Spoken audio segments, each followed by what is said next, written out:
Hi, I'm Mara Webster with In Creative Company, and I'm so excited today to be joined by the wonderful Marisa Davila to talk all about Greece, Rise of the Pink Ladies. And I wanted to ask a little bit about some of the research that was helpful to do, because the show itself is precursor to the movies, and it's set in 1954. And I know that obviously the writing team all did extensive research and connected with a lot of women who had been coming of age in that time period to really get a lot of the details specific for the show. And you obviously come on board, and all of that research has been poured into the scripts at this point. And so for you, what was helpful to research or dive into from the time period to really understand the lens and perspective of this character in the world of Jane in the show? Oh, honestly, yes. It was quite the task of just trying to go back in time to an era where I did not exist yet. And it was even like, films and television shows that I have never seen because I was born after the time. So a lot of it was just contacting some family members, my grandparents. First, when they found out about the show, they were so excited. And I was like, I need your help. What was it like when you were teenagers? And so I had some really nice heart to heart conversations about that. And really, a lot of the work that Annabelle and Alethea did to remold the Greece world and bring back the 50s, but for like with a modern lens, they really relayed a lot of their research to us, and we learned a lot through them. And just studying the films, Grease 1 and Grease 2, or any other films based on that era. Greece has such an incredible type of energy that isn't quite found in too much other media. It's such a specific type of genre that just studying the films in itself was really helpful. And you're playing a character who, as a teenager, is really on this journey of self-discovery, and episode by episode really coming into herself more. And there's a really beautiful moment in one of the episodes where she describes how she has always felt like she's never enough of one thing, because she's so many different puzzle pieces trying to come together, and even the lineage of her parents being Puerto Rican and Italian American. And so how did you want to create the scope of this character, where in essence there's elements of herself that she feels very strong about and very certain about, but also finding those spaces where she does feel like this myriad of puzzle pieces coming together that you can really build upon throughout the show? Oh man, I've really found that I relate to Jane in a lot of different ways. One of which is like being completely overwhelmed a lot of the time, but trying to keep it together and trying to keep everyone happy too. I think she's a people pleaser in that regard. Um, One of the like metaphors I used to explain to my mom of describing like what used to go on in my brain all the time is like I always feel like I'm spinning plates. Like the minute I'm over here doing this, like that's about to fall over there, so that I have to go over here and spin this plate. And I think that that same applies for Jane as well. And what I love about that episode, I'm so happy that you remembered that too. I love that moment. Is it's kind of the first time that she's opened up about that, I think, and the first time that she even knew how to describe what she was going through, and the first time that she's had friends to listen. So I thought that that was really special. But she goes through a lot. I think that our show puts a really great lens on the teenage experience and how every single thing that we go through, the stakes are so high. And that's all we know. Like every problem that we have is like the worst problem in the world, and it's the end of the world always. And but we live so passionately at that age because we're still trying to figure things out. And I'm just grateful that Jane has the friends that she does to help her along. I also think with what you're saying about how you really related to a lot of elements to her is such a great point, because the show also very successfully, it takes place in this specific time period, but it also has a modern lens and really looks at a lot of things that still are in existence for teenagers at that same age today as they would have been at that point. And so were there specific details in Jane that you found where it didn't necessarily feel time period specific, it felt very timeless to her? Oh, yes. Yeah. What's crazy is I would 100% agree that the era at which our show is set is almost a character in itself. It's not necessarily like the whole story. Like you can place our characters in our circumstances in different eras, and we're going to be going and feeling the same things. And that's why I think it's going to be really easy for audiences now to be able to relate to many different characters.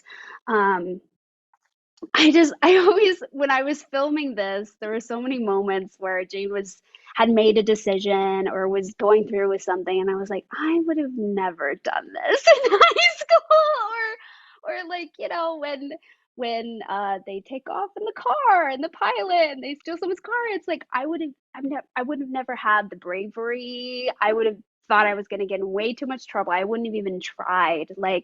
Yeah, and then you've got like there's the high school mean girls, and then you've got all the dynamics of just trying to navigate like how you feel like crushes on friends, like that's still so evident even from the 50s and still to this day. So I think it's really fun to watch, and it was really fun to relive again going through high school. And the show has obviously numerous musical numbers, and Justin Tranter's the songwriter and creator of all of those musical elements. And Yes. so I was interested in the dynamic for you in terms of incorporating that into your performance, because when you're working on those musical numbers, when you're recording the vocals before you're even on set, that's already laying the foundation and the groundwork for what Hmm. your performance on set is going to be. But obviously you have to kind of leave space for discovery. And so how would you go into that pre-production element of the musical numbers, already thinking about choices that you might make once you were physically on set performing as well? Wow, no, you are so right. That's exactly how it went down. A lot of times things would be shot out of order, or we wouldn't know the full context of a scene before we had to learn the song and record it. And so I think the biggest tip and trick and tool that we had on our side was just trust and trusting, because like anytime we would go into the studio, we'd have already prepared the number with what we thought we had in mind of the approach, and then the engineer and Justin and their team were able to guide us on like, all right, here's the scope. They paint the picture for us and go, this may influence your performance here right now in front of the mic, and then make it a little more, give it a little more clarity through when we finally shoot the scene at a separate time. And so I just did a lot of like trust falls back into these people that really had a bigger and more clearer vision than what we had, because we were tackling so much. um, so yeah, and I found a lot of the times I was grateful that I made certain decisions in the studio. And what's great too is we get a lot of different versions when we're in the studio, so they're able to pick based on that direction of the choice that they choose. It's like, oh, this was more powerful, so we're going to go with this one, and that'll influence how it's performed on set, if that makes sense. So it was really cool, like collaboration in that way. That's so great, and there's so many original musical numbers throughout the show, but the very first musical number is a rendition of Grease is the Word, which is, we Yes. also see in the trailer for the show. And so what was the experience of kind of going into doing a musical number that's so iconic with the films, and yet all the while knowing that you're building this entirely new world that's separate to that, but Hmm. that was a great way to carry audiences over into it?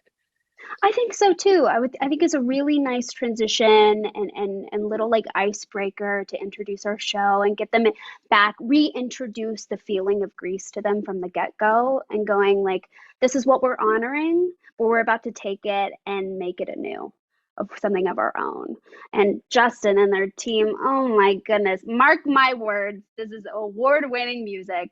And Jamal Sims and their team of just choreograph, it was phenomenal. It's everything I've always dreamed of doing, like being at the classic iconic drive-in and dancing with hundreds of dancers that just were on it and really like filled the world. What I love about our show is I really hope that people don't watch it once, only because there's so much to look at.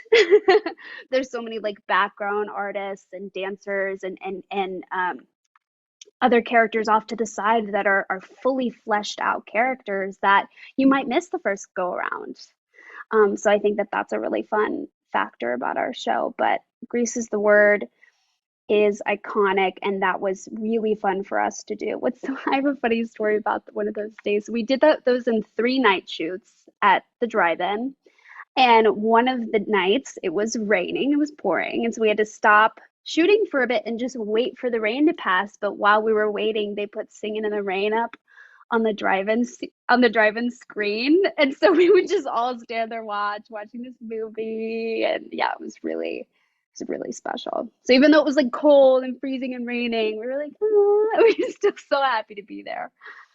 I love that. And, Justin and their team and the writers as well have also really used the musical numbers in a myriad of different ways. There's moments where it really shows the connectivity and that building friendship between Jane and the rest of the Pink Ladies, Mm-hmm. and something that they're all on the same page of. And then there's moments where it really feels like an inner monologue for her as a character. And so did you find that it opened up a lot of different spaces to explore the internal world of this character in a different way that if you were just delivering as dialogue would have been a very different element of performance? Wow. Yeah, that's an incredible question. I feel like the songs really did give us more liberty to, because yeah, if it was an inner monologue in a scene, it's a little bit more grounded, it's a little bit more subdued. And the songs are just insane visual with absolutely no boundaries. We're pushing boundaries in a song and then stretching reality to express how we really feel. And I think it's the best way to get those things across. Um, what's so funny about one of my first solos in the second episode is it didn't even exist until the end of we were shooting for 7 months, and that song didn't exist until like the last month, and they like slid it in there. And so I didn't even know that that would be there. And so we shoot the whole episode, and they're like, we're going to slide this song in. And that just even, I think for them and for me, it was a journey of getting to know Jane that entire time and being like, we need to include what's going on internally, like you said. I think that's really important. And I'm so glad that that song exists because it just gives the audience way more information about her experience. Was there a big difference for you as you got further into shooting the season? Because like you just said, it was over the course of a 7-month production, which is a really long time to live with her as a character. And so did you start to find that there was a difference for you in how you were going into different scenes and different moments? Because, you start to really get to know the character and how she's going to respond in certain situations in a completely different way. Oh, yes. I say the more time I spent with her, the more I knew her. And a lot of that at that point was a journey of like trusting yourself. Because I always said that Jane is one of the first characters in my career that was the most like me. I've always gotten to play like really like mean characters or really like ditzy characters, but Jane is like so headstrong and ambitious. And there were moments when I was shooting that I was like, oh, she's so mean. Like, am I doing enough by just putting myself in there?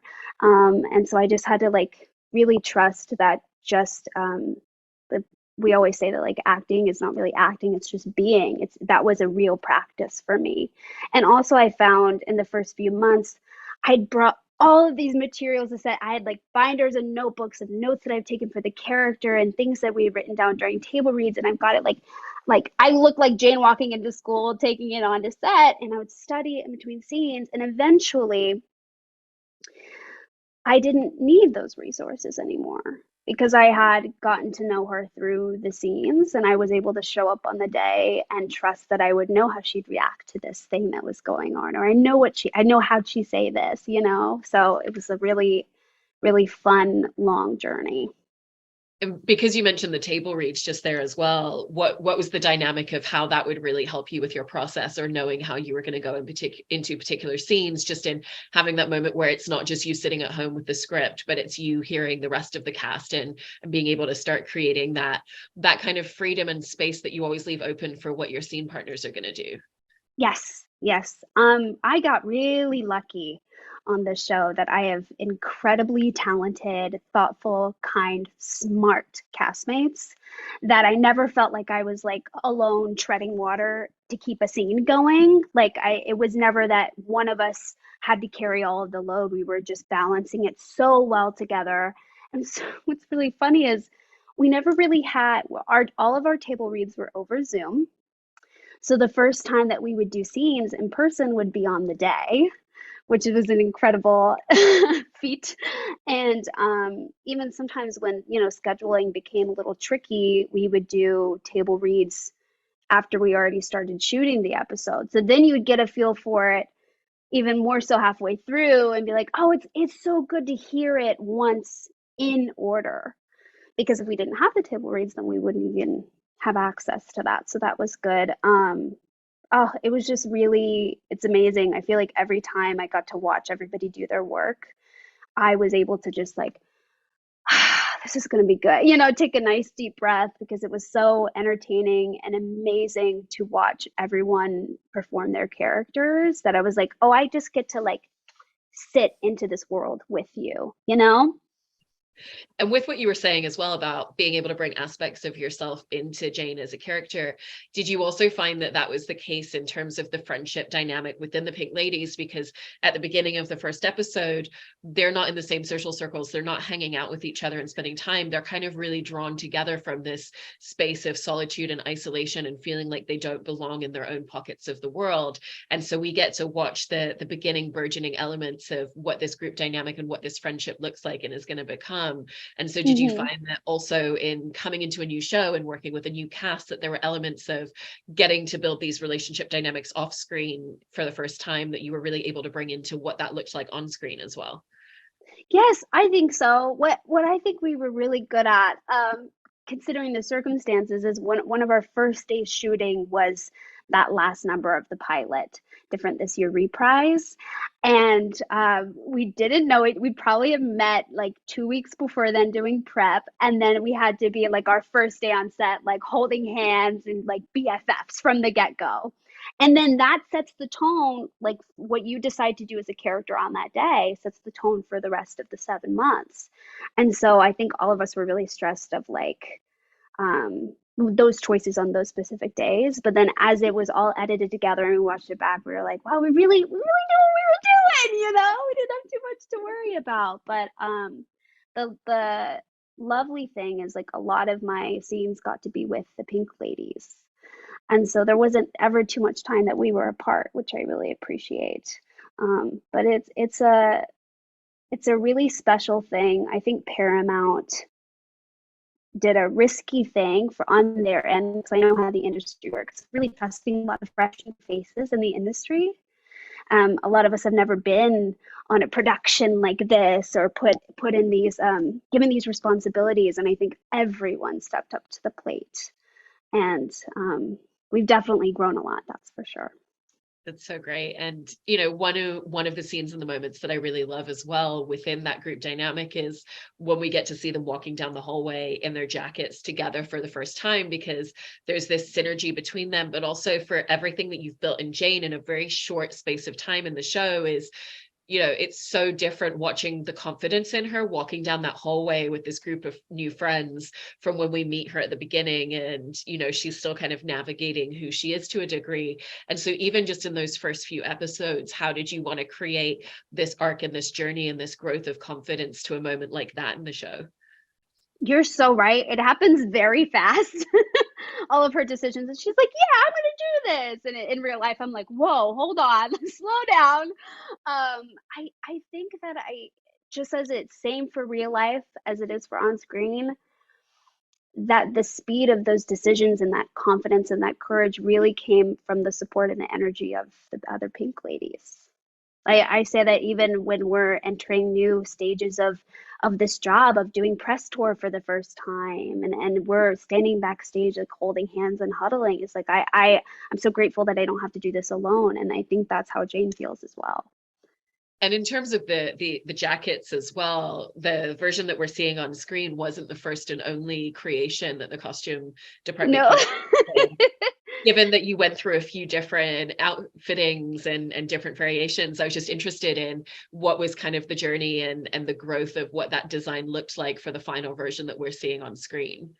Well, to be honest, the versions I saw, it was less of like different styles of the jacket completely made and more like they were building it from scratch and like adding the layers on. So the first version of the jacket I tried on was very much just like a mock-up of the fabric, trying to figure out where the seams would lay. It was very intricate work.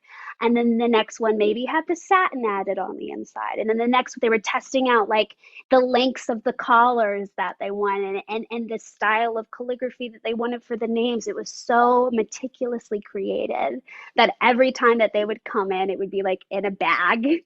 Well, I always joke because it felt like, because normally it would be during our fittings that we'd try them on, but they weren't on the rack when we'd come in. And so like halfway through, I always joke that they were like, all right, bring in the jacket, and it like comes in a fancy with like bodyguards, which didn't happen, but it felt like that. And we'd try it on and take a photo, and then they'd take it off and I'd watch it go away. And I'm like, when am I gonna get to wear it? So that first shot that you see us walking down the hallway was the very first time we wore them ever. So I think that the energy that you felt through the screen was real. I love it. And also with what you were saying before about, the arc for Jane and having to kind of create those shifts fairly quickly narratively. There's also that shift in kind of her moral compass and how she makes choices, and within a couple of episodes, she's kind of realizing sometimes you have to break the rules in order to feel like you're doing the right thing. Whereas she's always been very much, the straight A student, the complete rule follower in the world, but the world isn't Yes. responding to her in the way that she needs it to. And so she's creating the rules of her own game. And so what were the shifts in the dynamic of the character that an arc like that created for you as well? Oh man, well, it's interesting because I feel like she's a girl that is built on fairness. She's a Libra. I was told she's a Libra. Our showrunner gave us all our signs. I can't wait. Zodiac signs. So we were able to study just our characteristics in that as well, which was really cool.